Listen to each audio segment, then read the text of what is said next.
making the day or making the night.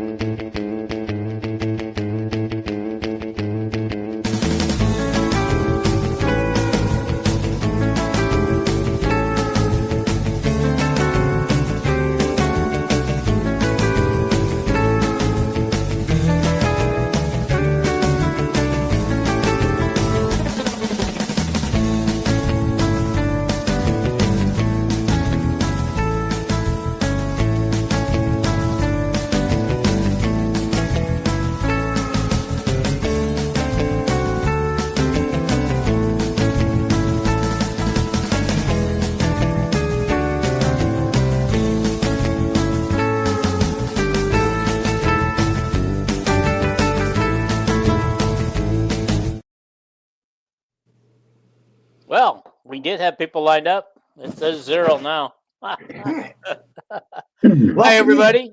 We are here to talk about the game. The game that we bounced back 47-7 on. We're going to talk about some of the positive things we took from the game, some of the negative things we took from the game. I do want to say the biggest thing about this game is Kirk Ferentz getting his 206 win to break the record as a Big Ten coach. And I want to give the guy his time. I don't want today, if we could just keep any negativism, I know there's a lot of negativism toward him. If we could just keep that out of the show, no matter what you feel. That was a party last night. I stayed up and watched most of it until I fell asleep. And so, but yeah, I just want to give him his due. He got the record, and it was his night to party. And so I know that there are people that might show up and say something negative about his coaching style or the mediocrity that they feel that Kirk has. I just want to keep that out of the show tonight if we could, and just kind of keep the fact that, Kirk got his record. He got the record finally. And let's see if he can add to it. And then we'll talk more about it later. All right. As usual, Kelvin is going to open up with a little bit of news today. Kelvin, go for it. Hello, everybody. Brought to you by the Swarm. A big basketball commitment yesterday for Coach McCollum. Ethan Harris, 4-star, 6'9" swing player. Goes from power forward on maybe even the small forward and maybe even wingier than that, They say he reminds you of Aaron White, pretty skinny, but came down, picked Iowa over Gonzaga. And he was, according to recruiting services, he was the guy that McCollum really wanted, So anyway, we had a point guard visiting yesterday, but people are thinking that he'll probably go to Minnesota or Michigan. And then the point guard from St. Louis, that's 6'3" or 4. I think he's the guy that McCollum's really shooting for. He'll be at the Indiana game.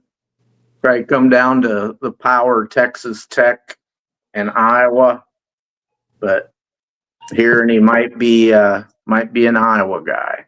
So, and the other is McKenna Wolitsko, the Instagram account Skim Mulkey, which is kind of a play on Kim Mulkey. That guy is almost never wrong. He says major lean to Iowa. Just trying to work out the details, maybe. I hope that's true.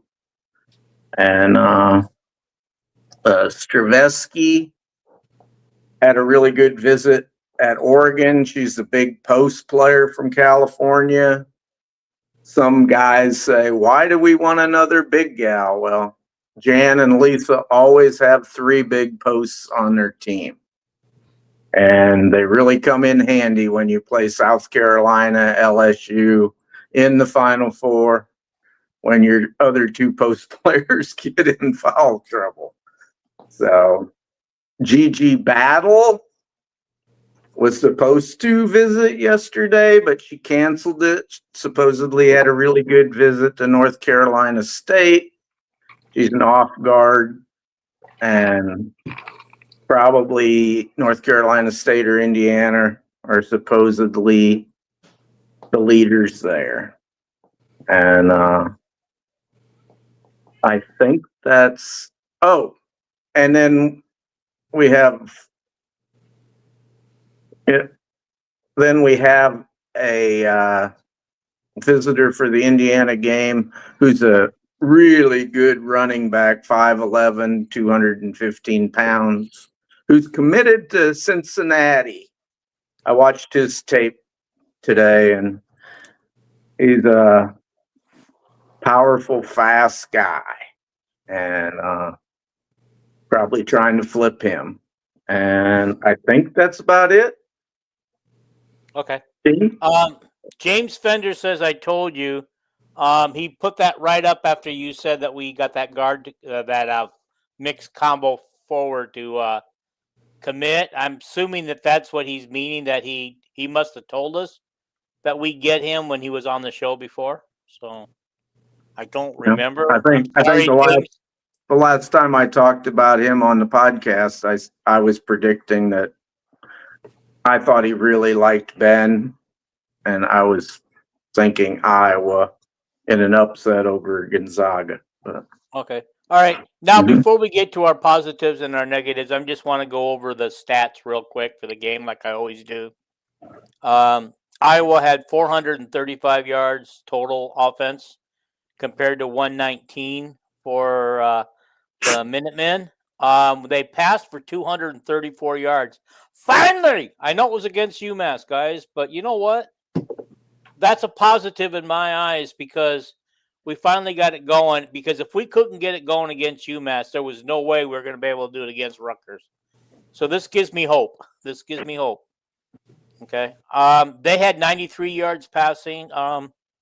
They did, kind of, I don't know. I don't know what to think about that part, but I did think that they got a little more yardage than I was comfortable getting, but they only had 26 rushing yards. So, and we had 201 rushing yards, guys. So far, I think we're averaging over the 199 that we averaged last year to end the season. 213 a game so far. That's what we're over then. Okay, yards per play, 6.1. Take that every time, guys. Take that every time. That's moving the sticks. And they had 2.4. Guys, we had an amazing 22 first downs. When was the last time you could think that we had 22 first downs in a game? Been a while. And we'd have had a lot more yards, a lot more first downs if we wouldn't return so many punts.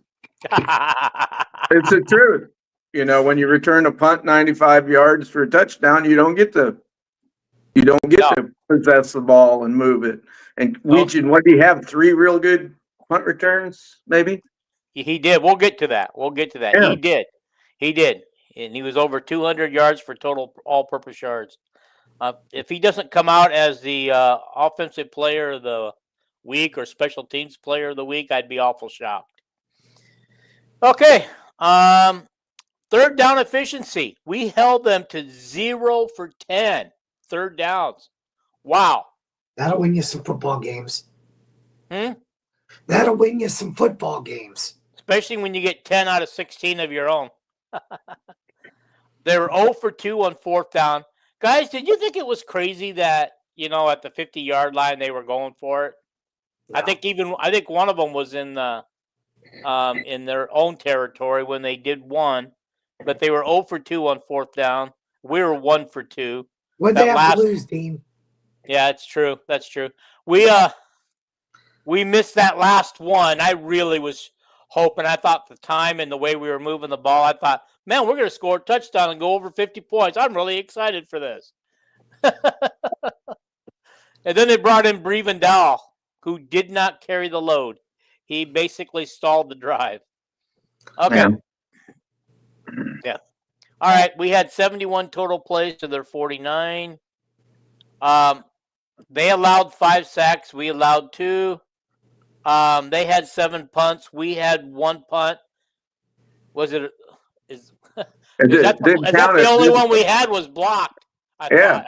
I didn't think we had another one. Dakin didn't even have a punt, really. Yeah. When you look at his individual stats, he's not credited with a punt at all. Okay. Penalties. Both teams had 1 for 5 yards, so really clean game by both people.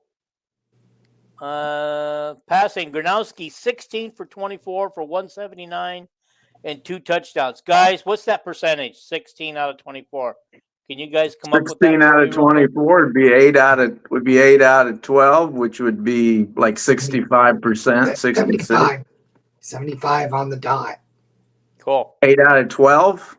Yeah, that's right. 4. Oh, wait, no. Wait, 8 out of 12. That's 4 out of 6. 4 out of 6. 2/3, 66%. Yeah. Okay. And then he had 4 drops in the first half. True. Yeah. He was better than that. Kyle says, I hope the passing attack keeps it up at Rutgers. Yeah, we all do. We all do. Henning here, I don't even know. Jay Henning. I'm just going to shorten it to Jay Henning. Says 0.66666666. So it's 2/3, 2 out of 3, 2/3. 2 out of 3. Okay. Hank Brown, 5 out of 7 for 55 yards and 1 TD. I know that he only was passing in certain situations. He wasn't passing with game on the line, but what did you guys think of when you saw him?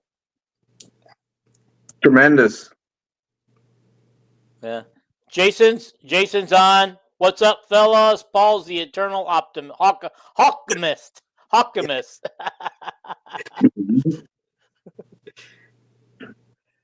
Hey, Coach. Good to see you, buddy. Hank Brown can sling it. Okay. All right, let me continue. I thought he looked tremendous. I mean, nothing else to say. One bad pass. That was the one to the end zone that he threw it out of bounds. If it had been just on the line or inside, it'd probably been a touchdown. But everybody throws a inaccurate pass once in a while. Yeah. For me, I'm not gonna grade the backup quarterback's performance when he comes in the game when the team's up by 40. Like, it's just Well, no, his final touchdown pass made it up by 40. Okay, well, the game was already decided. I mean, literally at this point, especially with all the injuries that were racking up for UMass, I think both teams were just hoping at that point to get the clock to zeros and get everybody out of there. Yeah. Did you notice how quiet the crowd was? We probably shouldn't be too effusive about anybody in the game because we played UMass. Yeah. So all right. So the crowd was awful quiet. It seemed like that when this game was decided, the crowd stopped cheering for. Matter of fact, I think the last cheer and loud cheers and music I heard was after the punt return for a touchdown. After that, pretty much nothing out of the crowd. All right. Leading rusher, Nathan McNeil, 10 carries for 56 yards, 5.6 average. Guys, what do you think about that? Him coming in late in the game, wasn't even the main rusher. He comes in and Hank Brown's drives, and he ends up being the leading rusher. I think all our running backs averaged around 5 yards a carry or above. One was 4.8, I think, but it's just par for the course. Brevin Dahl, I'm not going to criticize Brevin Dahl. He came in and ran the ball twice. Big deal. You know, and down close to the goal line, you aren't going to average 6 yards a carry there. So yeah. Patterson averaged 5.4 on 10 carries for 54 yards. Williams had 8 carries for 38 yards, 4.8. He did leave the game. His arm was in a sling. Do we know any more about his injury? Kirk just said he's sore. You know, doesn't know any more than that as far as. Kirk did say that Moulton might play against Rutgers. So, yeah, I heard that he was out of his walking. No, that wasn't him. Who was out of the walking boot? Yeah, Vanderzee's out of his walking boot. Okay, Weegen, I mean, had 1 carry for 20 yards. So if you want to go by 20, he has a 20-point yards carry. Gosh. Alrighty. It's about time they went back to that.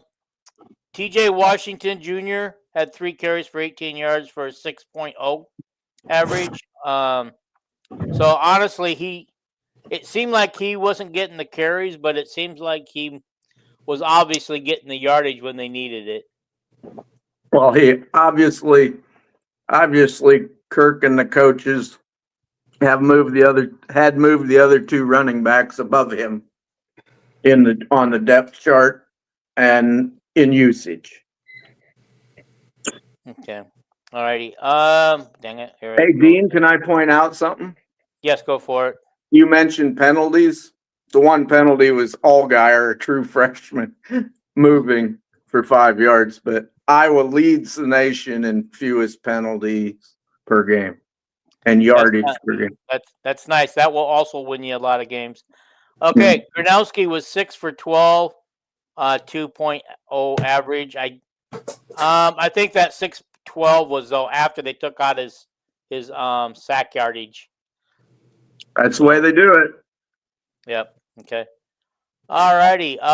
Receiving. Phillips was our big receiver for the day with 3 receptions for 75 yards. I think and then Anderson had 3 catches and 2 of them were for touchdowns. Williams had 2 catches. Gill only had 1 after having 5 last week. Ortworth had 1 catch. Parker had 2 catches. I did not. I thought he only had the 1, but he finally got his first touchdown. And I think the reason why he kept dropping passes, I think it's because he was nervous. He wanted to get that catch in and get it in a touchdown. And now that he got it, I think he'll be a better receiver for it. I think he was just trying too hard. That could be. Yeah. We'll all hope that he's better at that. Yeah. I think he will be because, and Howard. I didn't even realize Howard was in the game. He got 2 catches. Yeah, Howard played like 30 snaps. Yeah. Vonnegut got 1 catch. He could have had 2 if he didn't drop 1. Patterson got 2 catches, and Hayden Large got 2 catches. Okay. This is kind of disappointing here. Harrell's our leading tackler with only 6. I thought our guys in the previous years that were getting, like into the double figures all the time. Yeah. Well, the other team didn't run that many plays. Yeah, they only ran 49 plays, so 6 49s. I mean, we're talking. He made over. And by the way, we had second and third team guys in the fourth quarter. So, yeah, that's true. That's true. Deshaun Lee with 3 tackles. Cone Ettinger with 3 tackles. Lutmar with 5 tackles. Graves with 5 tackles. Llewellyn with 3 tackles. Rex Roth with 3 tackles. Borching, Herding, Johnson, 2 tackles. Wampa, 1 tackle. Scherer, 4 tackles. And I want to say it seemed like they were calling his name a lot. So not only was he getting tackles, but he must have been doing a lot of breakups.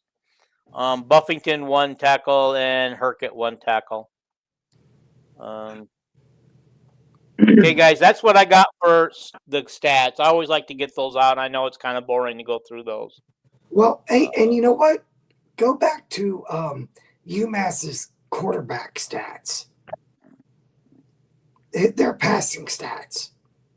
Okay, I'm going to make a point here. Okay, I'm going back to it right now. Okay, their quarterbacking stats were only 93 yards passing. What do you want to do? I want their attempts, completions and attempts. All right, hang on. I'm gonna have to go into another section to get it. They didn't get very many yards per attempt. I'm not worried about they had 1 play that was over 20 yards in the whole game.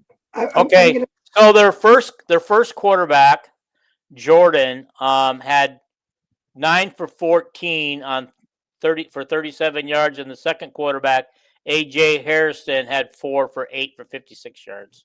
Okay, so 13 of their passes were completed. Mhm. And how many incompletions was it?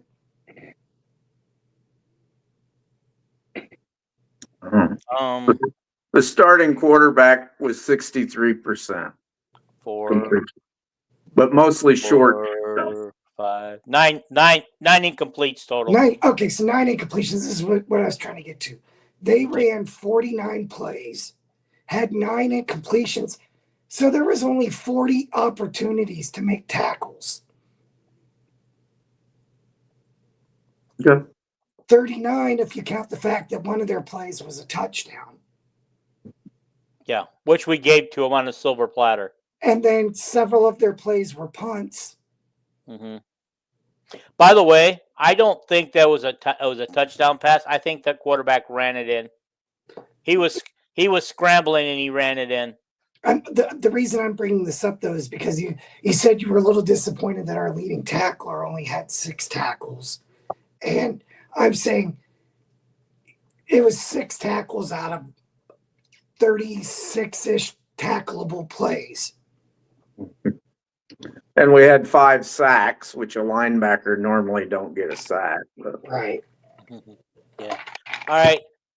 What you guys already, Paul's already said, Hackwell says, Dean, you're looking at the defense wrong. When the other team only runs 50 plays, there won't be very many tackles. So you're right. You're right. And of course, it seemed like they were 3 and out most of the day. So you're right. There are not many attempts when you're doing 3 and out a lot.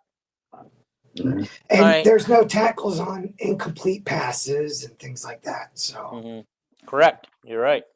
Okay, so Paul, why don't you give us your first positive of the day? What did you take away that was very positive?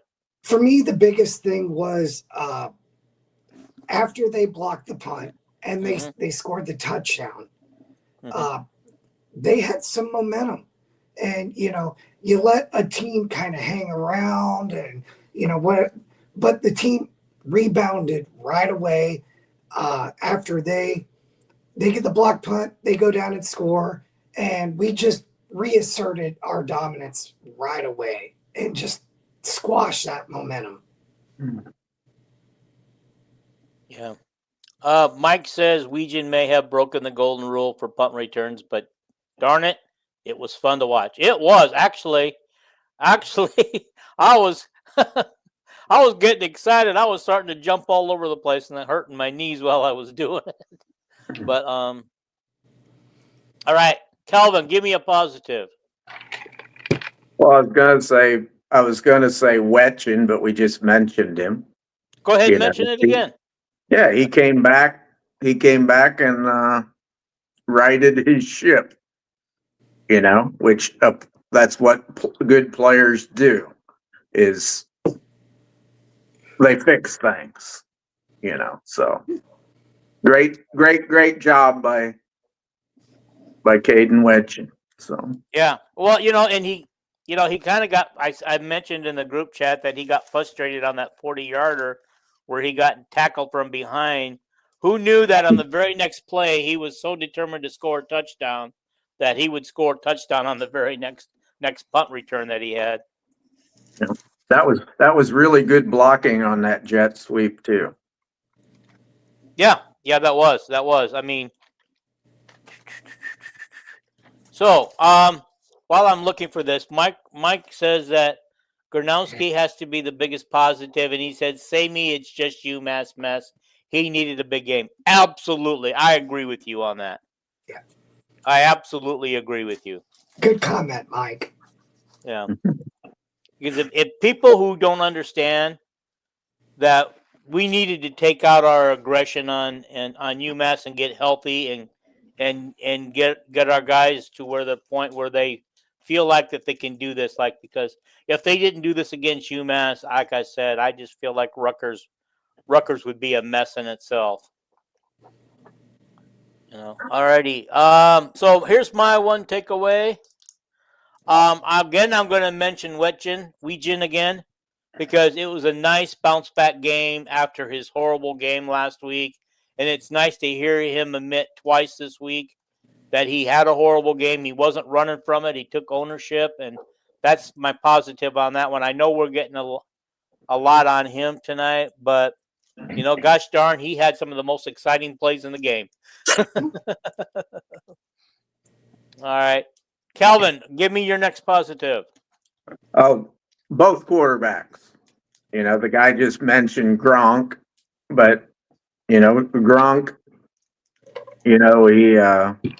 he probably really completed 75% or more of his passes, with all them drops, which again is disappointing, but we'll get into disappointments later. And I thought Brown looked super. I don't care who he's playing. I don't care if it's blowout. That's what you got to say about Brown. He's a very catchable pass. I like on his short passes, he puts zip on the ball, but he takes a little off. They're easier to catch than Gronk's. And real good release. He sure needs to hit the weight room. Hopefully by next year, he'll be stronger, because in the Big Ten, you're going to take a beating. So, but I was very, very impressed with Brown. So there's my positives on both quarterbacks. Paul, your turn. We left the game basically as healthy as we came into it. I think in games like this, one of your biggest fears is, you have a guy in there a little too long or something, and then, you start asking, well, what was he even doing in when you're up 30 points? So, Yeah. We got all the main guys out, and, they're all going to be ready to start Big Ten play on Friday. Yeah. Well, one thing that nobody seemed to catch, but the TV announcers did, was Dunker. Dunker left the game, and they just said that he collapsed on the sideline. And they showed a picture of him going to the ground. After he got to the sideline, he just dropped to the ground. He might have just been hydrated. It was. You talked about the crowd getting quiet. It was because the crowd was too darn hot too. It was ridiculous up here yesterday. Yeah. It was hotter up there than it is down here in Florida right now. Yeah, I thought it was amazing that we didn't have more players cramping and all that stuff. Yeah. Guys, I don't like to hear this, but I checked the weather forecast ahead because I'm going to be in Iowa starting Tuesday night. And gosh darn it, you guys got thunderstorms scheduled from Monday through all the way through Thursday and Friday. Yeah, I'm more worried about. I want to know what the weather's going to be in New Jersey. Yeah. I'm all about the football game, so. Yeah. All right. Mike says heading into conference play, it's all about confidence, especially when you start on the road, and even more, especially when it's a short week. Mike says Paul's probably right. It was 90 degrees at kickoff. I believe they said on the field itself it was 100 and something. Jeez. We had a high here yesterday of like 84. And it was a real shock to Iowa's system because we had highs of 70 and lows of 39 for 7-8 days before that. So, it's all relative, starting to get used to cooler weather, and then bam, here it came back again. So. I want to take that off of the thing. I can't figure out how to delete it. I also, and this is a little unserious, but serious. I also want to, in the same vein as the injuries, for the first 3 weeks of the season, we haven't had any weather delays. It seems like over the last few years, you go back, these, early September games can be hit or miss with lightning and storm delays. And, remember the Iowa State game a few years ago that went on? It ended up being like 9 hours. So yeah. Okay. Who's next with a positive, Dean? Paul, you gave yours, right? Yeah. I gave the last one, I thought. No, the injuries. Oh, yeah. Yeah, you did. Okay. Okay. Another positive was Parker's first TD catch, and Howard getting a catch in the game. I thought that was important because we've been kind of wondering where Howard was the first 2 games, and although Parker's been in the game, he's had a little trouble catching the ball, and so honestly, it was nice to see him get that TD catch, and now I'm hoping he'll be better now that he can get the nerves out. That he's got that touchdown catch out of the way, and because I know that those guys. I mean, I'm not dumb. I know that that's what they want. They'd all like to either run for a touchdown or catch a touchdown. So, yeah. Okay, so since I haven't gone last twice, I'm going to use my next one. We're doing like a snake draft here. Yeah, there you go. There you go. I want to say because we talked about it earlier, but it was a clean play game. Golly, I mean, I'm just so stoked about the penalties, and that one was a stupid. He barely moved anyway, because the announcer circled his big old butt. He barely moved. And that kid will end up being one of the best offensive linemen Kirk ever had. So Yeah. All right. Paul, you go next. Let's see. As always, I mean, the defense, right? If they don't block that punt, they're probably not scoring a point. So obviously the defense. I agree with Paul. So Okay. All right.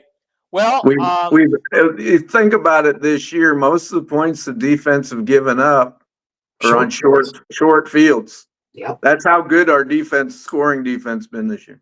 Right, yeah.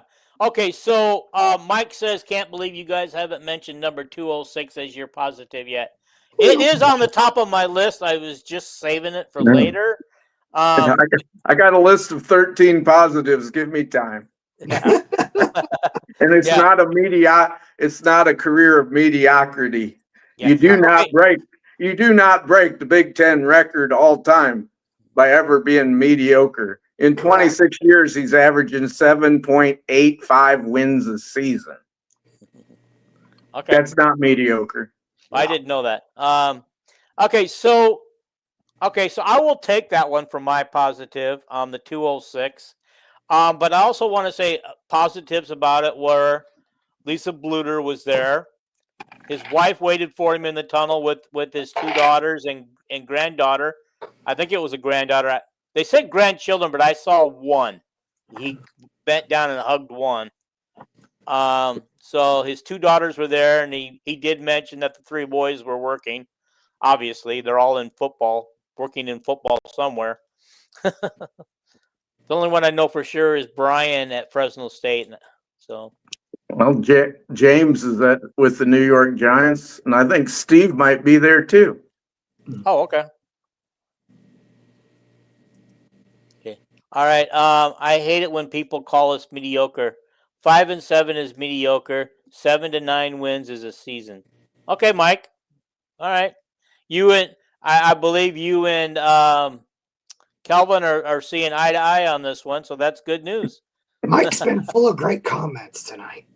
Yeah, he has. When Hayden would win 8 games, they called it a Rose Bowl year. Right. So.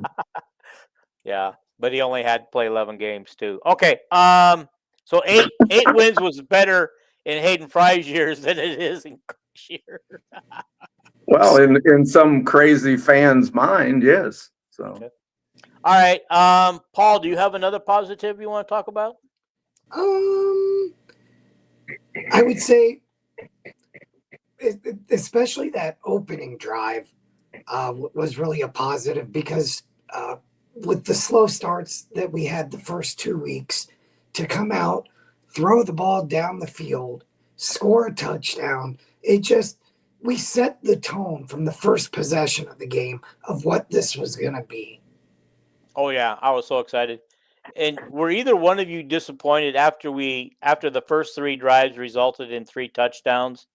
Were either one of you disappointed when things seemed to slow down? And did you think, Well, here it goes. Now we're going into our cruise control mode.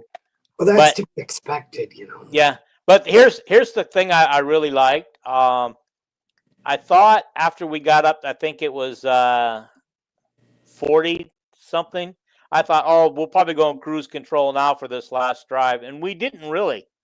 We came out throwing. We still ran the ball halfway decent, and we were throwing the ball. And I just want to say, I don't think Kirk had his hand in this play calling at all. I believe it was all Lester this time. Lester came out and he wanted to do what he wanted to do, and he got to do it. Yeah, Mike says I'm not disappointed. I knew UMass wasn't coming back after it was 14-0. Yeah. Or maybe, you guys always think Kirk calls the plays. Maybe he finally did take over the play calling and said, "Hey, let's give Hank a chance to throw the ball like Hayden would." So yeah, I never believe that Kirk calls the plays. I know better. I know he doesn't call the plays. Okay. But anyway, what you mentioned about you thought after the first 3 touchdowns, Iowa kind of let up. That's one of my negatives that I'll mention later. Okay. I was kind of disappointed in that. But. Hackwell says, so 8 wins is good for Hayden because they only played 11 games, but 9 wins a season the last decade isn't good because Kirk plays 12. And Kirk and Hayden, a lot of years, Hayden played 13 games. Yeah. You play 8 games plus a bowl games, 8 and 4 plus a bowl game, and you go lose it, makes it 8 and 4. And then a lot of times Hayden played twice in Hawaii to get an extra game, and he played in the kickoff classic 2 or 3 times.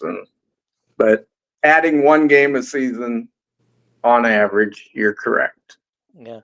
So I was just going to say, Jason kind of misinterpreted what I said. I just meant to say that 8 wins was better for Hayden than 8 wins was better for Kirk, because Kirk had to play 1 more game, so that meant he lost 1 more game than Hayden. Yeah, that's all I'm trying to say. I'm not trying to say that that it's good or not. I mean, but yeah. I remember during Hayden's year, 8 wins or better, we were happy. Keep in mind too, we're now 50 years removed from kind of the dark days of Iowa football. The younger fans did not experience the 60s and the 70s of Iowa football. They've only ever known the 8 wins, the 9 wins that we've had under Fry and Ferentz. Yeah. Now, Paul, I'm going to correct you on something. It's not been 50 years. It's been 47. I'm just giving you a hard time, dude. I'm just giving you a hard time. Well, if you go back to the 60s, it's 60 years. Yeah, well, that's true. Yeah. 60 years. 1960 was our last winning season before Hayden Fry's first one in his 3rd year. Right. So, I mean, when fans are, like 8 wins isn't good enough, they don't know what it was like, they're for, is it Lauterbur? Is that how you say it? Frank Lauterbur, yeah. That whole era of awful. Is Frank Lauterbur the one that had all the black players boycott the team? Nope, Ray Nagel. Ray Nagel, okay. Ed Podolak's coach. We had, Jerry Burns was bad, and then Ray Nagel was bad, and then Lauterbur was bad, and Cummings was bad. A lot of there's 20 years of bad. Cummings, just to say, I think Cummings was the worst of them all, but he was a high school coach being promoted to a Big Ten head coaching position. Well, his winning percentage might have been the best one of the 4. Yeah. Well, Burns he had a 5 and 6 season. Yeah. Burns' first year at Iowa, he was co-national champion in 1960. I believe that was Burns' first year. No, he was Burns' first year. Burns never had a winning season. He had a 5 and 5 season his first year. They were ranked number 1 going into the season because they had a great quarterback, Wilburn Hollis, but Wilburn Hollis broke his leg in about the second game. Yeah. Burns never had a winning season. Was 5-5. Evashevsky still the coach in 1960 then? Yeah. Okay. And it became the University of Iowa, in their great, brilliant mind, refused to let Evashevsky be athletic director and coach. He chose athletic director. Yeah, he wanted to be an athletic director. Just like Barry Alvarez wanted to be an athletic director at Wisconsin. It's like, but he got to do both. For more perspective here, there's like 18 teams in the Big Ten now, and there's about 5 that can honestly say they've had an 8-win floor for the past 23 years. Well, some of them have a 9 or 10 win floor. Okay, yes. Within the 5, yes. Your Ohio States, your Michigan, your Penn State. But, you get it. And now Wisconsin has fallen off some. But you get where I'm going with this. Out of the 18, there's maybe 5 where the annual expectation is 8 or more. And Iowa's one of them. Yeah.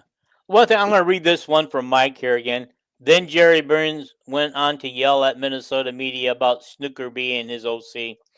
Guys, if somebody could look up for me the next active coach and how many wins he has, I thought it was James Franklin in the Big Ten with 119, and then it was Brett Bielema with like 98 or something. There's a fallacy going around across media's even writing it, that I've listened to podcasts of some of our major journalists after yesterday. There's a fallacy going around that this record will never be touched. Well, if Franklin, Ryan Day, and Dan Lanning stuck around for a long time, Dan Lanning might average 11 wins for 11 seasons. That's 121 wins right there. Yeah. I believe, and they're young yet, Yeah. I believe Chad Lysicle said that James Franklin would need to average 10 wins for the next 11 years to catch Kirk. And I could see him sticking around for 11 years. So I don't know. I don't know if Franklin's 50 years old, what he is, but yeah. Brett Maile, he's got Illinois turned around, so you never know. I mean, who knows?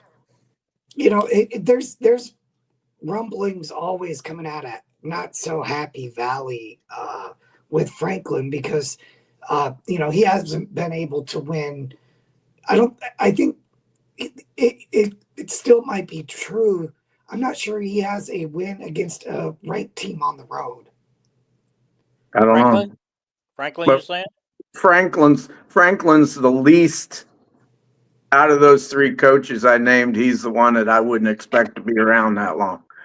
Because I think he'll get Penn State donors if he ever goes and wins 9 games every year. They'll fire him. Because that Mike ain't says, Mike says some of Franklin's came before Penn State, though. It just has to. They're only counting his wins as a Big Ten coach. That's correct. That is correct, Dean. Yes, and so I don't think he had anything before that because I don't think he was a Big Ten coach before that. No, he was at Vanderbilt. Sorry. Yeah. I always get them confused for some reason. Speaking of which, we're going to have to start rethinking this Vanderbilt, but we'll get to that later. All righty. Commercial. Geez, I lost whose track is turn. Anybody have something they want to? I think it's my turn for positives. Okay. We kind of mentioned it, but 200 yards passing and 200 yards rushing in the game was just what I wanted.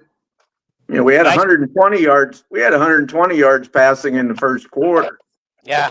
Well, that's what I said in the group chat. I go, did anybody notice that? That's what I want.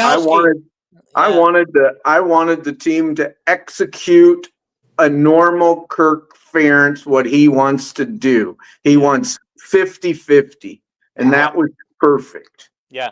No, what I put in the group chat, I said that, did anybody notice that Gronsky's got 120 yards passing, which is 7 shy of what he had total the 2 previous weeks.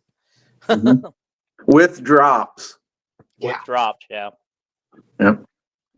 Okay. All righty. Dean, is it time for a commercial break? Do you need a commercial break? Because I can do that. Yeah. He must. Yeah, go ahead.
All right. We are back. All right. Here's a positive I got. No freaking turnovers. Always. Yeah. So, all righty. I mean, that's self-explanatory. I don't have to go into it. Who wants to go next? I don't. Who's got something that they want You to? got more, Paul? I'm sure I could probably come up with something, but please go ahead. Because I thought obviously, and this has turned out to be probably our best group on the defense was the secondary. I'm very surprised going into the season. I thought we might be okay at the safeties, but both cornerbacks are playing really good. So that's a positive. Okay. Oh, I've got one Cool. that is a little off the wall, maybe, but upon review, they waived off the targeting call. Twice. Yeah. There was one they raved off that we didn't know about until we came back from the commercial. Yeah, and because we certainly didn't want to go, into Rutgers and not have a player for the first half or something like that. So good job by the officials of reviewing that and getting it right. Yeah, and the other targeting call was on that punt return. The punt return, that's right. Yeah, where that guy got hurt, which thank goodness it sounds like he's going to be okay. That's another positive, right? That he's not injured. Okay, because you guys are both mentioning a lot what I have, so I'm running out of things here. I got another one. Oh, here I got one too, though. Okay. Okay.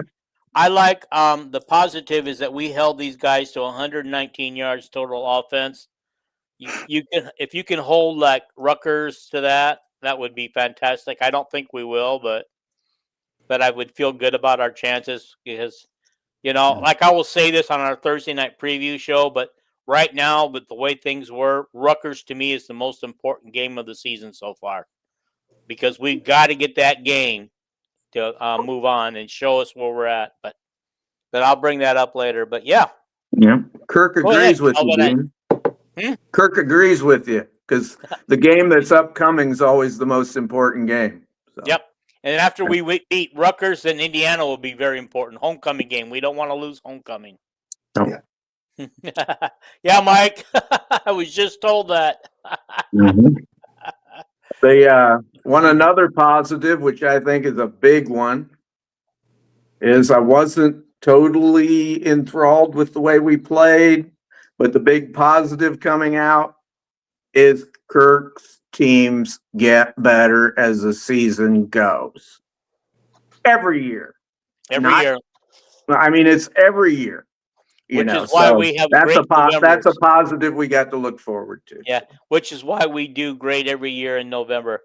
I do want to point out something that Kirk, through all of his great memories on all of his games, he did make a mention in the COVID year of not playing so well in November or something. But that might have been is that when we started our season?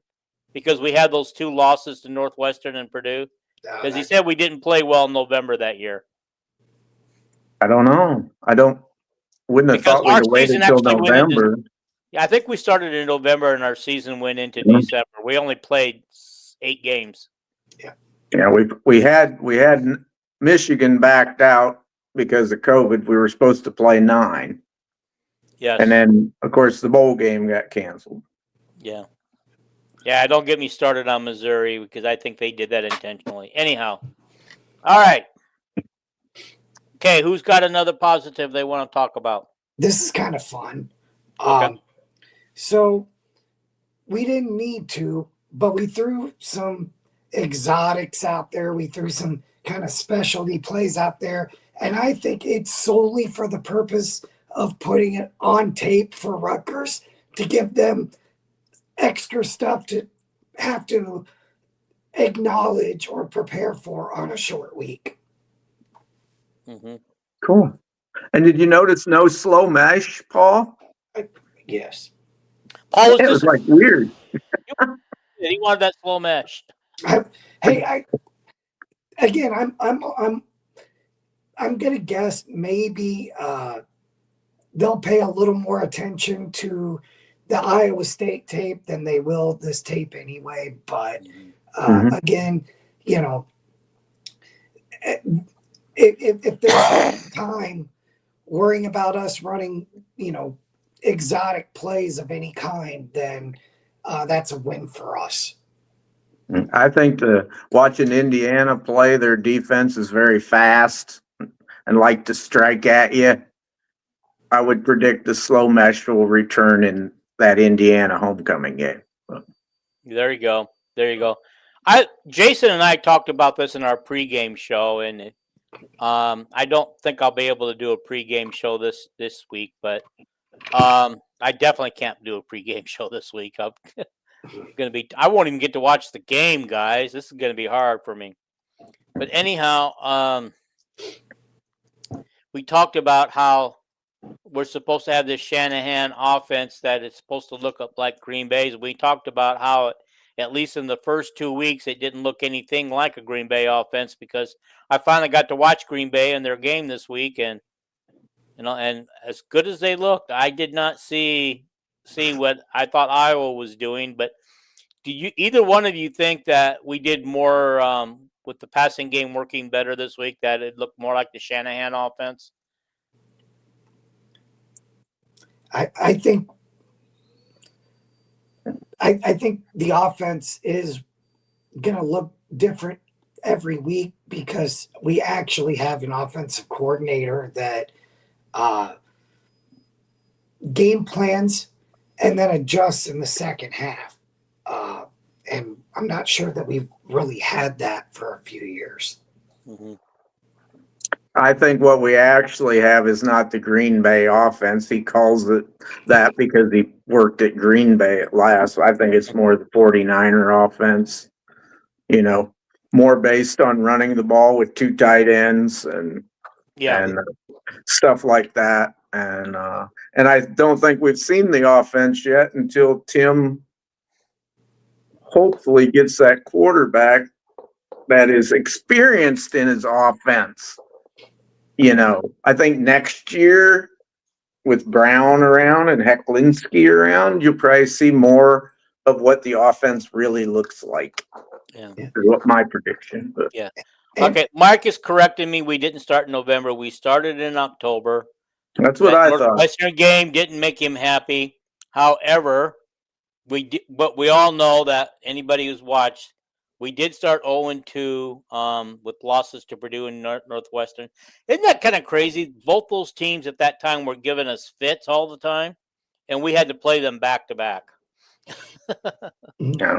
And for some reason, Brian decided to throw the ball 51 times against Northwestern after we were up 17-0. Yeah, that's totally against what Iowa normally does. Yeah. Yeah, it was Kirk calling the plays. He said, "Brian, can we please throw the ball 50 times?" You know, another example of Kirk not calling the plays. Yeah. All right, guys. I got another positive. I got another positive, right. Dean. All right. Why don't you You give it? mentioned injuries. I think it's positive that Moulton and Vanderzee might be coming back. Yes. You know, and my only other positive, I think Dean already mentioned it, was the massive celebration of Coach after the game and everything. That was a big positive. And that's all my positives. Yeah. Yeah. I did share to my page today the video that they showed last night of all the former players congratulating him and everything. I just was sad I didn't see Kittle on there, but Beathard was on there. Boy, when they Kittle first was on Beathard, there. I thought, man, he's looking like Kittle. I think he went to the Kittle school of grooming. Kittle was on there. He looked like he was out in the middle of a timber deer hunting or something. Oh, okay. I missed that. I love seeing Bobby Sanders, and they didn't put Bobby's name on there, but you could look at him and see he didn't have his shoulders attached to his earlobes. And he said, "Thanks for giving me a chance, Kirk. You're the greatest," and all that. I wondered why they didn't put his name up there. I was kind of wondering that, but I did not know who that was at the time. Now I know. Yeah. He's right at the end, but yeah. All right, guys. We're gonna do the negatives. My negative list isn't really big, but my first big one is the block punt that resulted basically in 7 points because I forget where the ball ended up, but I think it was inside the 20-yard line somewhere. And then so that was my first one. If you guys got any other negatives? That was my first one too, Dean. Was it? Sorry, I stole it. No, you didn't steal it. I'm just reiterating. I agree with you. They had 4 guys make it into the backfield, and we only had 3 blockers. Some people are blaming them 3 blockers. Well, 3 guys can't block 4. So yeah. Okay. Mike says that they threw the ball 51 times. We know that with the first-year starter and his second start. Holy cow, game was infuriating. Oh my God, it was. Yeah. It was. Okay, Paul, what do you got? For negative, I mean the block punts up there. You've got the I thought the O-line was slightly underwhelming in pass protection. Like there's some stuff that they could clean up a little bit. Yeah, I agree. All right. I had the O-line as a positive and a negative in pass pro because where they struggled, not very often, obviously, the quarterbacks didn't get touched hardly, but where they struggled is where a team overloaded one side or blitzed late, which is very hard for an offensive line to deal with. Yeah. Okay. So, my next negative is the same as my positive, no turnovers, but this time we didn't create any turnovers, and we still haven't. We're gone 3 games with no turnovers created. We've been close a couple times, but yeah. Yeah, and so that's kind of disappointing because, it's like now, why do I feel like these guys are going to try to overcompensate and like get burned for a big deep pass because they're overcompensating for a interception or something? That was my number 2. That was my number 2. That was my number 2 also, Dean. Okay. We's thinking alike, and that cannot keep going, or we're not going to have a successful season. No. Can I give you one of my negatives then? Yeah, go for it. Okay. That Xavier Williams hurt his shoulder. Yeah, that was on my list too. There was a couple other nicks and stuff. Bo Stevens got his knee drilled, but he come back in the game. But you never know. Bo Stevens was limping around. What if he gets that knee examined?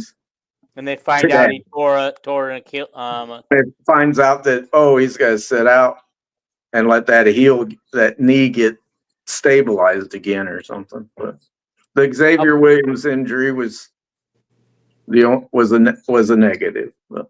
Yeah. So all of a sudden, our deep running back room is getting smaller. All They do right, every Paul, what do you year. got? I was really kind of hoping to catch a glimpse of Epinesa. I really thought, we were gonna.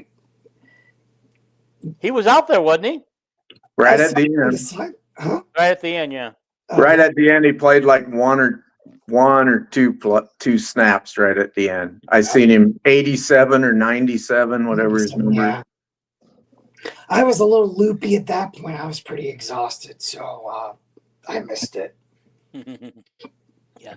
I hate these late games, even for me, guys, because it's worse for you guys. But when they've got a game ending after 7:30, and then you want to listen to the podcast and the reaction shows and the and Dolphins post game show, man, that struggles, dude. It struggles. Okay. Mike says it feels like Iowa always has a couple of game rut every season with turnovers when they have a big game and then the floodgates open. Yeah. Okay. Can I know we're going backwards here, but this just kind of came to mind as a positive. We've played 2 night games already this year, which is somewhat rare. And now we're about to play a third. But, I'm glad that the Friday night game, it's already, on a short week. But, we should have a pretty established game day routine for night games. Yeah. I mean, as a player, I can't imagine they like sitting around all day in the hotel room, watching football on TV, getting amped up, wishing they were out there. I mean, as a football player in Iowa, I would want 11 o'clock game every week. All depends on what time they're holding practice, because I mean these guys, their bodies are so trained to fire, to fire off their muscles and things like that, so their bodily routines.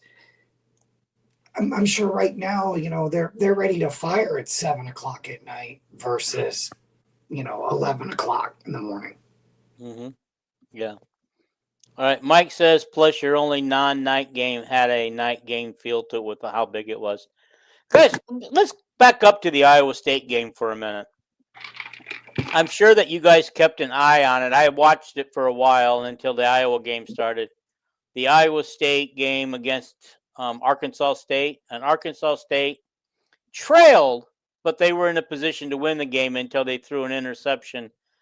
So, do you guys think that was kind of like a trap game situation and coming off an emotional big win for them, Iowa State, that they got caught not taking this game seriously, or quite possible, or looking ahead because I don't know who they have next. Well, keep in mind, go back to Iowa's 2009 season, I think it was. We also barely beat Arkansas State that year. Mm-hmm. So okay, all right. Arkansas State's coach I think he's the ex-Tennessee coach. From 10, 12 years ago. Is his name David? It's not Philip Fulmer, is it? No, he's probably. I don't know if Phil Fulmer's alive yet anymore.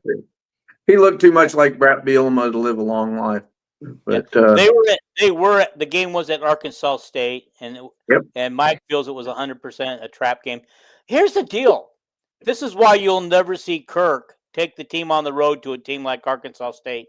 You got to give Iowa State kudos, though, for willing to do that. Take his team on the road to those smaller teams.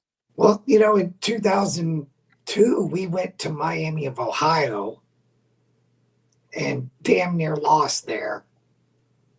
Mm-hmm. Think it was 02. Maybe it was. Yeah, we did. I don't remember which spread it was, but I think it's 02, 03, 04, somewhere in there. Because I remembered where I was, but we had like a home and home with them, like 2 at our home and 1 at theirs. It's like a 3-game series. Ben Roethlisberger was the coach or the quarterback. Yeah. and Yeah. he We He barely put a beat them heck of one a- year. huh, One year we barely beat them. and that was at Miami of Ohio, and then the next year, Hmm. uh, I think it was 03, and yeah, so Yeah. Butch Jones is the coach at Arkansas State. Okay. I'm back. What did I miss? Well, dude, you don't. You can just carry it with Kirk. you, dude, on your phone. I think Kirk also played good Northern Illinois teams on the road. well, But we maybe played one them game at a neutral site one time Soldier Field. at Soldier Field. I was at that game. Yeah, if you call that neutral, but It certainly was anything but neutral. we had plenty of Iowa fans there, I'm sure. But I'm sure there was more Iowa fans in Northern Illinois, but it was just That was a fun. what is it like? Northern Illinois campus, like a rock's throw from Chicago. Oh, I'm sure. DeKalb ain't very far. I was going to say the crowd might have been 50-50, but I have no clue. Yeah, me either. All was there, so. It was 90-10 Iowa fans. Is Soldier Field still there? I thought they tore that down and Bears moved into. Not yet. The Bears are playing on it yet until they get a new stadium built in Arlington, Illinois. So Okay, alrighty. So another one is I'm running out of stuff here, guys. Oh, we're still having drops from our wide receivers. But I guess, every team, even with some best receivers, will have some drops. But that was way too many, though, Saturday. yeah. Because I think it was at least 5. It was at least 5. There was 4 in the first half. So And they were drops on really good balls. Yep.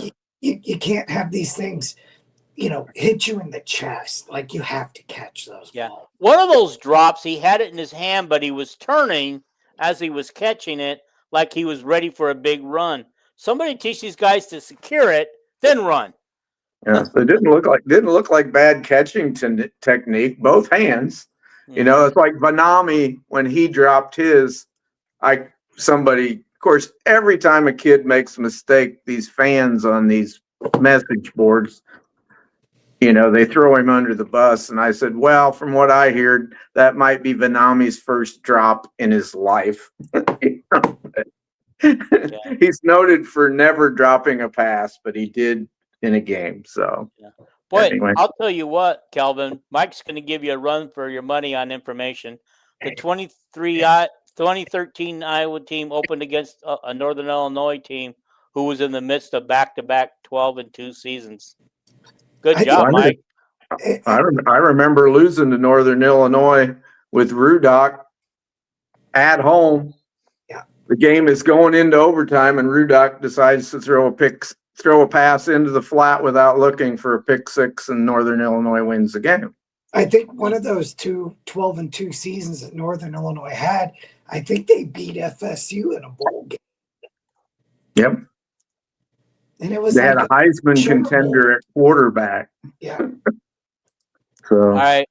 Jason says Gill is scared to use his hands. Gill even jumps to catch the ball in his stomach. Oh, interesting. I'll have to watch for that. Okay.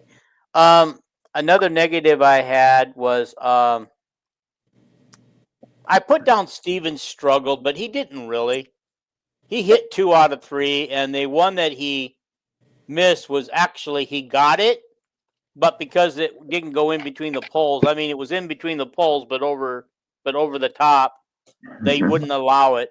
They would not allow it. So I mean, that's still struggling, Dean, and he also missed an extra point. Yeah, that's right. I forgot about the missed extra point. Yeah, and I don't know. I think somebody said we're having a little bit of snapping problems on those kicks. I don't know if that's true or not. I think the first extra point was a snap that wasn't perfect, but he made it. So. Yeah, special teams has not been good this year. Period. So the long snapper then. Okay. That's what I heard. I don't know for sure. Yeah. Well, Jason's on here. Jason can tell us what he sees. I have a slight negative. Okay, go for it. We're not seeing a lot of explosives in the run game. We are we're getting 5 yards or 7 yards, but we're not popping off 50 yards, 60 yards. Caleb Johnson spoiled us. Correct. Right. We're not having the Tavian Banks, Cedric Shaw, Sean Green, Caleb Johnson. Caleb Johnson. Mhm. But we are exerting our will, but I'd like to see it hit some more explosives in the run game. Yeah, I'll say a couple things about that. We aren't playing our good blocking wide receivers for one. Yeah. Vanderzee's out, Bowie's out. We're finally playing Howard a little bit. I have to say that Phillips, that little muscle guy, he's a good blocker. Mhm.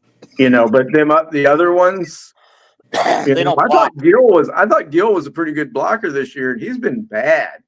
Yeah. I don't really understand it. He's probably thinking too much about the passing game or something. I don't know. And the other thing is, I love Jazzy Patterson. Yeah.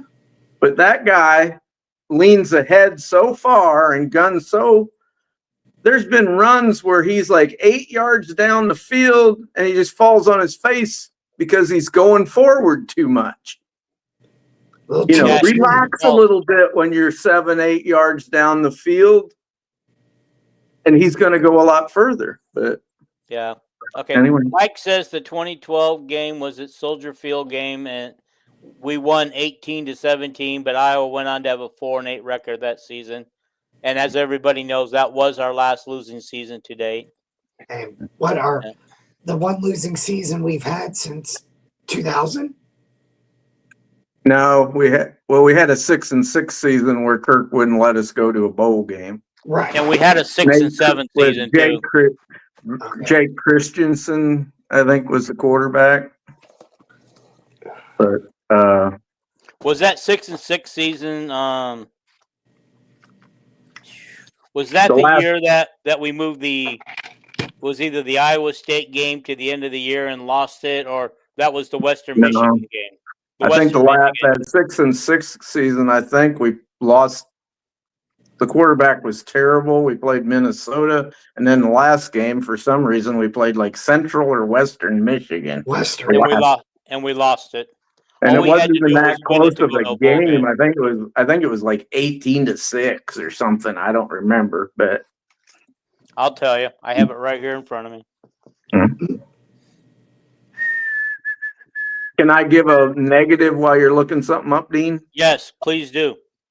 As I mentioned before, I thought we played blah after coming out and playing good. To me, that's a big negative. And I know we won 49-7, whatever the score was, 47-7. But I would like to see us play crisper, and I would predict that Kirk and the coaches are going to be snapping some whips starting today. Okay. All right. As Kelvin, as you mentioned earlier when we first came on, or before you came on, KJ had a bad day in Pittsburgh. All right, here it is. It was 2007. We had a 6-6 record. We lost to Western Michigan to finish the season. We snapped a 3-game winning streak. Our last real losing the season before that, can't even get out. The season before that, 2006, we were 6-7. That was before 2012 was the only other losing season we had if you throw out the first 2 seasons of the Kirk Ferentz era. I'm gonna proffer a negative that's actually a positive, being the eternal optimist that I am. Yeah. While you might think the block punt is a negative, Rutgers blocked 2 punts in their game yesterday. And not that, we won't see that on film, but having one blocked by UMass, hopefully LeVar will have these guys' attention, right? Like, we just had one block. They blocked 2. So hopefully, that we can turn a negative into a positive because of that. Yeah, That's a good one, Paul. Yeah, I think Rutgers is a little more scarier than I anticipated they were going to be. They've played 3 trash opponents. Yeah. By the way, Kirk, every year before the Rutgers game, one thing he always points out is Coach Schiano is very good at blocking punts. Mm-hmm. If you watch his press conference every year, and Schiano's a very good, don't have a great offense sometimes, but he always has a good defense and good special teams and tries playing the 3 phases just like we do. So yeah. All right, guys. I want to move on to what we picked for our games. Why? Okay. Because I know that this is starting to get a little lengthy, and I want to do some other stuff. So all 3 of us picked identical games. So nobody had anything different. We each went 6-5 this week because we added that Georgia Tech Clemson game. Paul, we forgot to get that from you, the Clemson game, but I gave you a loss. All right. Because you would have probably picked it since we picked identical all the way through. So other than that, yeah. We have our next set of games coming up. I have to give the talking heads at ESPN a little bit of credit because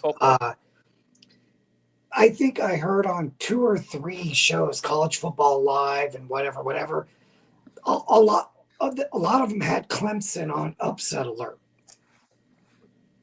And so they got that one right. Yeah, Georgia Tech coach is very good at upsetting other teams. That's cool. Now, if we could get our Hawkeyes to do that this year, could we upset a couple of ranked teams? And by the way, their quarterback, King, he's kind of what I think we were all hoping Gronowski would be for us. Wait, now say that again. The Georgia Tech quarterback, his last name's King.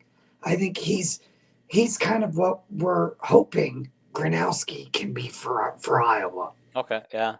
I'm beginning to see a quarterback can make or break a team. You saw today that UCLA's coach got fired, and I did bring that up on the group chat after they lost Friday night. I said, I also threw another coach in there, but I can't remember who. But I said, is the UCLA coach job going to get fired? And, honestly, I didn't think they'd fire him 3 games into the season, but when you lose to 3 cupcakes, you probably should get fired because your prognosis for Big Ten is probably not very well. By the way, Michigan's interim coach, Biff Poggi, if you'll recall, his son played at Iowa. Yeah, I don't recall that. Could you mention? He was one of the guys that suffered from remember that thing where exercise. Rebel. Yeah, his boy was one of them guys, but that coach is not one of the most favorite people around Iowa City. So yeah. Well, you mean the father or the father? Yeah. Yeah, he was a high school coach, I don't know if it was around Washington D.C. or something. I think he was very well known for sending out doctored highlight tapes and lying about his players and stuff, trying to get them scholarships and stuff. So if you talk to any of the recruiting guys that were following recruiting back then, it was don't trust this guy. Yeah. Okay, so Rutgers hasn't played a team with a poll yet. I know they're 3-0, and I don't really pay attention to who they played so far. I should have, but I will have that information ready to go for the Thursday night preview show. I think they've played Norfolk State, Miami of Ohio, and maybe Ohio.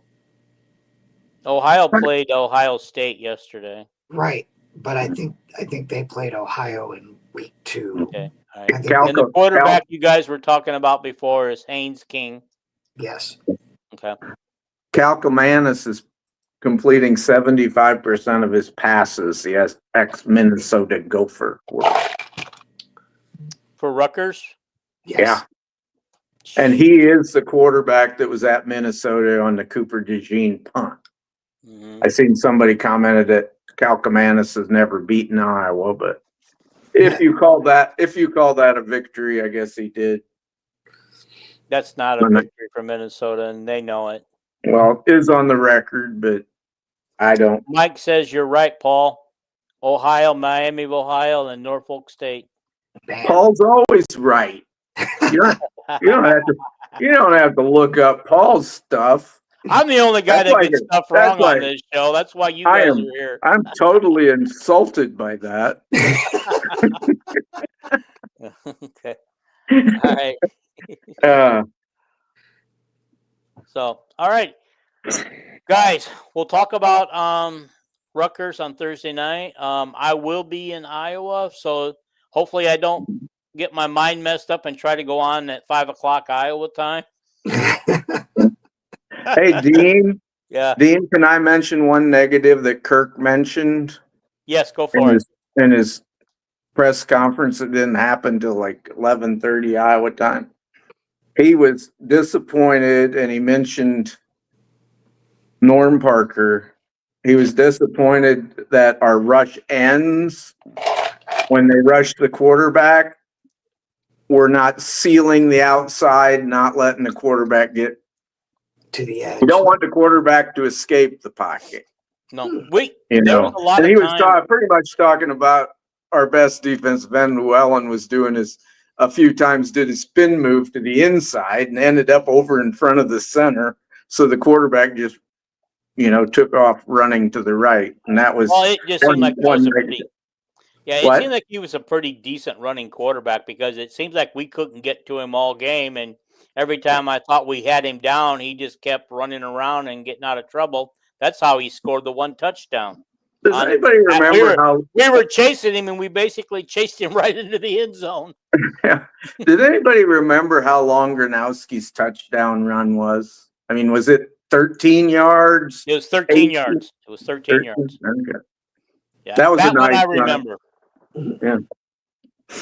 All right, guys. You guys have anything else you want to bring up or anything before we call it a Sunday night? The only thing I could bring up is a guy put out candidates for the UCLA job, and one guy put Fitzgerald on there, but another guy chimed in that UCLA would never hire Fitzgerald as their coach. But they mentioned both coordinators at Oregon and some guy named Lynn. Is he the defensive coordinator at USC or something like that? Yeah. What do you guys think about the I want to leave you? I just call him I want to leave you or something like that. The quarterback. What do you guys think of his performance so far? Is he not the reason that UCLA hasn't won a game yet? Because somebody said that UCLA wasted its money on him, which that's probably another reason why the coach got fired, because they spent so much money to bring that kid in and they've lost 3 in a row. All you ever heard about from all the recruiting guys when he was in high school, he was the greatest thing ever, but I'd say he's been kind of a disappointment. I just want to know, is he in the portal yet? Because he will go, I guarantee you, he will go in the portal. He will go in the portal someplace unless he gets a coach that, like Rashawn Williams last year went into the portal before the 4th week, so he gets another year of college eligibility. Oh yeah, I've heard that. If you don't play 5 games, remember LaShawn and Caleb Brown going in last year? Yeah. At this time, but well, the other thing too is this is his 3rd season, so he is eligible to be drafted, but he would have to have probably better numbers and team record in order to get a really look. Yeah. But guys, I watching football, I did not realize that Spencer Rattler was a Saint, and I didn't realize he was actually playing. But I followed him on Netflix when he was on a high school, on the QB1 show. You guys remember that on Netflix? QB1. A little I bit. just remember him. I remember him at Oklahoma. Yeah. You know, Well, no, they had I thought he was at South Carolina. they had yeah, he did both. He actually did both. Okay. He did both. I read up on him today because I just wanted to make sure it was the same one I watched in QB1 on Netflix. They had 3 seasons of it where they followed 3 or 4 Division I quarterbacks who were being recruited. One of them was one season they featured a guy who was committed to Iowa State. one thing. Go ahead, Paul. I have to share a little bit of misery here. Mm-hmm. Uh-oh. My Jaguars lost today. They led the entire game. They scored on their first possession. So literally never trailed in the game until 18 seconds left in the game. And they had 6 illegal shift penalties against them. How do you have 6 illegal shifts? You're an NFL team. After the first 2, don't you kind of figure it out? Mm-hmm. 6. Must have been. Was there a rookie in there? 6. Were there like 6 earthquakes? Yeah. That could throw a lineman off. I don't know. Cincinnati. Who'd they play? 4 of them. Who'd they play? The Bengals. Oh, Burrows got hurt, didn't he? Yes. And that was the other thing. They let the Browning, a backup quarterback, march them 92 yards for the game-winning touchdown. The ex-Washington quarterback. Correct. Guys, I He's want to a make a veteran, prediction. Mac Jones, the backup quarterback at San Francisco, now that Purdy's out for several weeks, Purdy is not gonna get his job back. Former Jaguar, Mac Jones. Jacksonville native, Mac Jones. Was he the New England big draft pick? Or? Yeah. Okay. That wasn't that many years ago, was it? Yeah, and he went to It was probably his 7th year in the league or something, I would think. But. Okay. Oh, by the way, if you follow Hawkeyes in the NFL today, the 3 best Hawkeyes today, I guess we should call ourselves Safety U or something. We're Amani Hooker, Geno Stone. I'm sure you've seen Geno playing your Jacksonville team He almost today.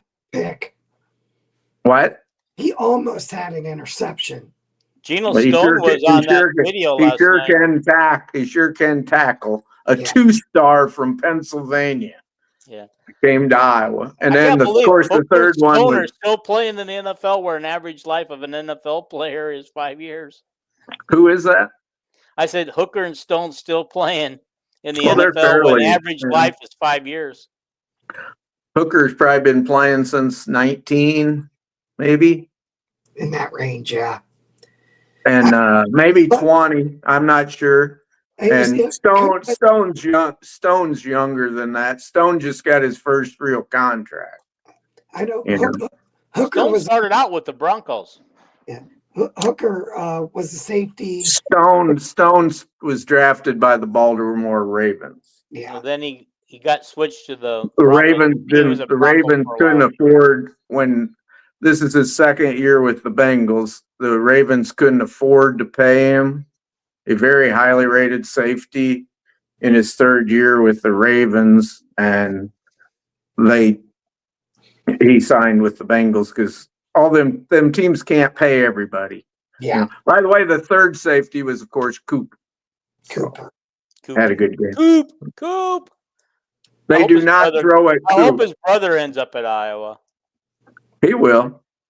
But he's nothing like Cooper DeJean. Their team got buried this week in a big upset, like 21-7 or something.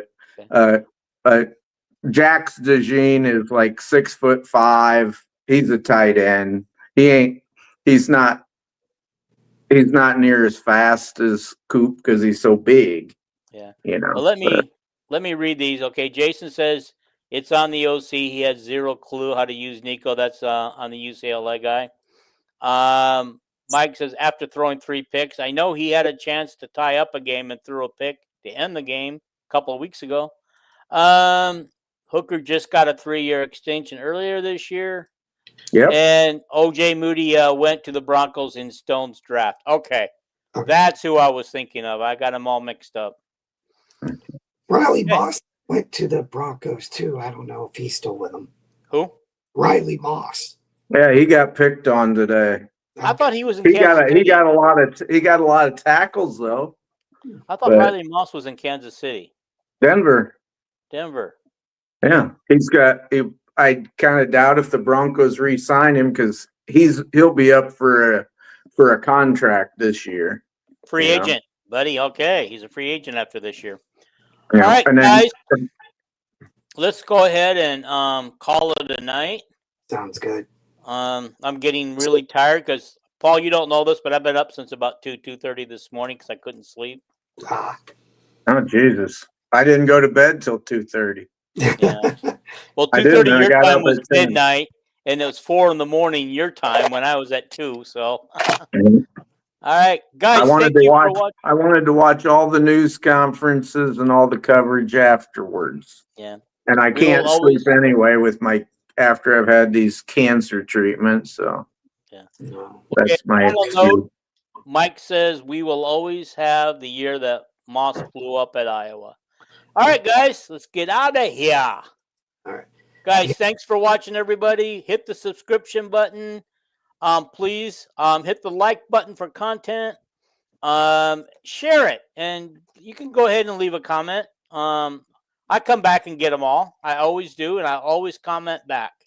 And don't dare look up Paul's information. It is correct every time. Yeah. All right.